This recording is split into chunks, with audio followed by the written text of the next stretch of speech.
আসসালামু আলাইকুম রহমতুল্লাহি ওবারাকাতু। আপনাদের সকলকে স্বাগতম জানাচ্ছি নতুন আর একটা ভিডিওতে।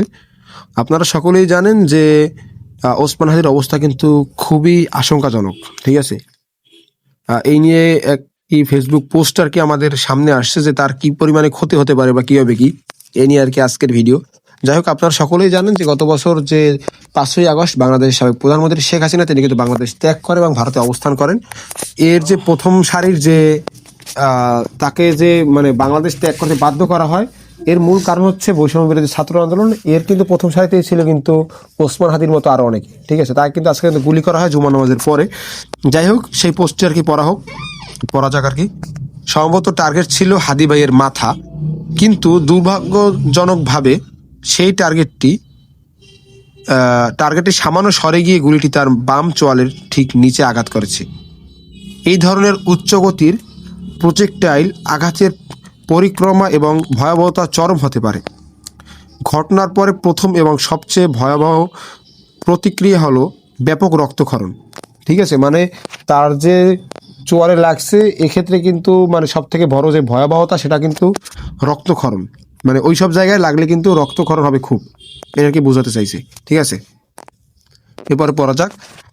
কারণ এই অঞ্চলের ক্যারোটিভ আর্টারি বা জুগুলোর ভেইনের মতো প্রধান রক্তনালীগুলো অত্যন্ত কাছাকাছি থাকে। এদের কোনোটিতে আঘাত লাগলে দ্রুত রক্তক্ষরণ জীবন বিপন্ন করে তোলে। ঠিক আছে, এইসব জায়গায় আঘাত লাগলে কিন্তু দ্রুত রক্তক্ষরণ হয় এবং জীবন বিপন্ন করে তোলে।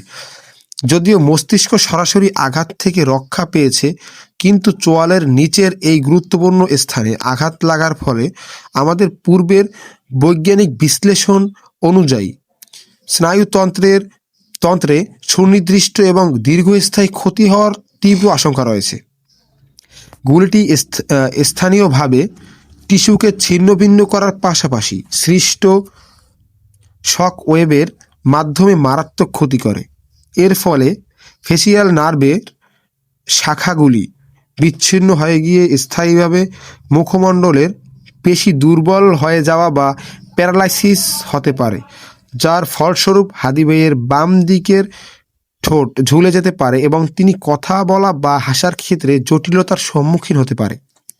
আরও গভীরে ভেগাস নার্ভের মতো অত্যাবশ্যকীয় স্নায়ুতে আঘাত লাগলে তা হৃদয় স্পন্দন এবং রক্তচাপের মতো স্বয়ংক্রিয় শারীরিক কার্যাবলীতে মারাত্মক ভারসাম্যহীনতা তৈরি করতে পারে, যা অবিলম্বে চিকিৎসা না পেলে মারাত্মক আকার ধারণ করবে। সম্ভবত এই মুহূর্তে বি নেগেটিভ ব্লাড এর খুবই প্রয়োজন। খারাপ কিছু হওয়ার থেকে সৃষ্টিকর্তা রক্ষা করুক। ঠিক আছে, এই আর কি ছিল পোস্ট। যাই হোক, আপনাদের মূল্যবান মন্তব্য অবশ্যই কমেন্ট বক্সে জানাবেন এবং কারাই হামলা করতে পারে বা কোথায় কি, আপনাদের মূল্যবান মন্তব্য অবশ্যই আমাদের কমেন্ট বক্সে জানাবেন। সকলকে ধন্যবাদ। আসসালামু আলাইকুম রহমতুল্লাহি ওবারাকাতুহু।